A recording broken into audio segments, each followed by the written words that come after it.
Hello friends, welcome to Siva Raja kitchen. இந்த கடலைப்பருப்பு சட்னி இட்லி தோசைக்கு ரொம்ப நல்லா இருக்கும். இந்த சட்னி செய்கிறதுக்கு தேவையான பொருட்கள் என்னென்னு சொல்கிறேன். 1 கப்பு தேங்காய், 1/4 கப்பு கடலைப்பருப்பு, சின்ன வெங்காயமும் பெரிய வெங்காயமும் கலந்து கட் பண்ணி எடுத்து வச்சுருக்கேன். 10 சிவப்பு மிளகாய், நீங்கள் காரத்துக்கு ஏற்ற மாதிரி சிவப்பு மிளகாய் போட்டுக்கோங்க. கடுகு உளுந்தம்பருப்பு கொஞ்சம், 1/4 டீஸ்பூன் பெருங்காயம், கொஞ்சம் கருவேப்பிலை.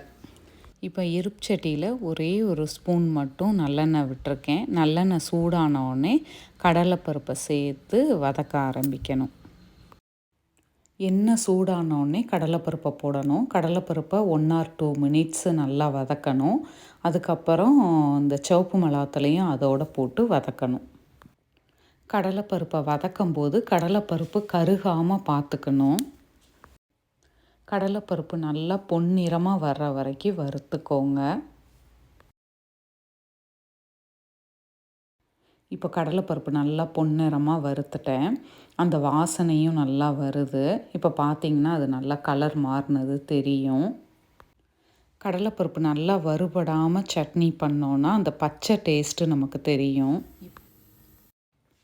இப்போ இந்த ஸ்டேஜில் 1 கப்பு தேங்காய் பூவை இதோட கலந்து நல்லா கிண்டி விடணும். கிண்டி விட்டுட்டு உடனே அடுப்பை ஆஃப் பண்ணிடலாம்.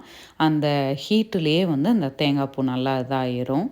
லைட்டாக வதக்கினா போதும், ரொம்ப வதங்கணும்னு தேவையில்லை தேங்காய்.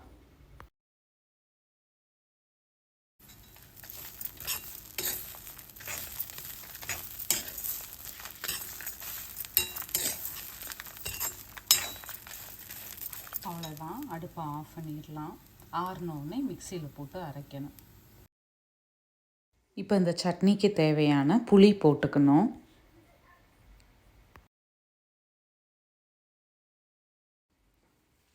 தேவையான அளவு உப்பும் போட்டுக்கணும். இப்போ தண்ணி விட்டு நல்லா அரைச்சிக்கணும். 2 டேபிள் ஸ்பூன் நல்லெண்ணெய் ஊற்றிக்கணும். நல்லெண்ணெய் சூடானோடனே 1 ஸ்பூன் கடுகு உளுந்தம்பருப்பு போட்டுக்கணும்.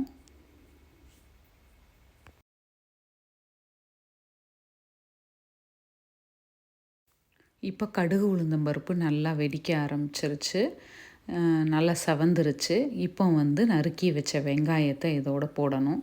போட்டு வெங்காயத்தை நல்லா வதக்கணும். அதோட நம்ம கருவேப்பிலையும் சேர்த்துக்கணும்.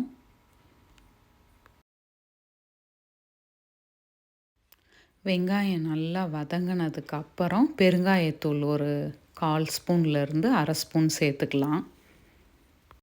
அப்புறம் நல்லா அந்த பச்சை வாடை போகிற வரைக்கும் நல்லா வதக்கிட்டு அடுப்பை ஆஃப் பண்ணிடணும்.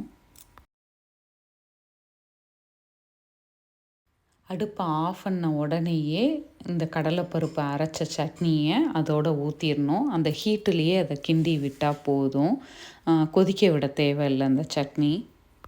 மிக்ஸி ஜாரில் நல்லா எக்ஸ்ட்ராவாக தண்ணி விட்டு நல்லா குலுக்கிட்டு இதோட கலந்துக்கணும். இந்த சட்னி நல்லா தண்ணியாக இருந்துச்சுன்னா ரொம்ப நல்லாயிருக்கும். இன்னும் கொஞ்சம் எக்ஸ்ட்ராவாக தண்ணி கலந்துக்கிறேன்.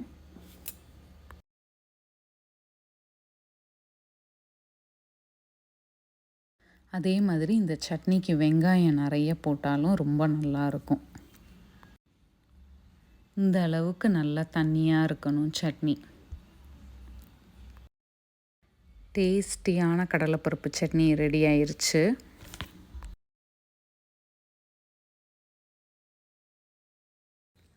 இந்த கடலைப்பருப்பு சட்னி தோசை, இட்லி 2க்குமே நல்லாயிருக்கும். நல்லா சாஃப்டான இட்லி வச்சு சாப்பிடும்போது செமையாக இருக்கும். இந்த சூடான இட்லி மேலே 1 ஸ்பூன் எண்ணெயும் சட்னிலையும் லைட்டாக எண்ணெய் விட்டுட்டு நல்லெண்ணெய் விட்டுட்டு சாப்பிடும்போது டேஸ்ட்டு ரொம்ப சூப்பராக இருக்கும். இந்த சட்னி ரொம்ப நல்லாயிருக்கும். நீங்கள் எல்லோரும் இது ட்ரை பண்ணி பாருங்கள். தேங்க்ஸ் ஃபார் வாட்சிங்.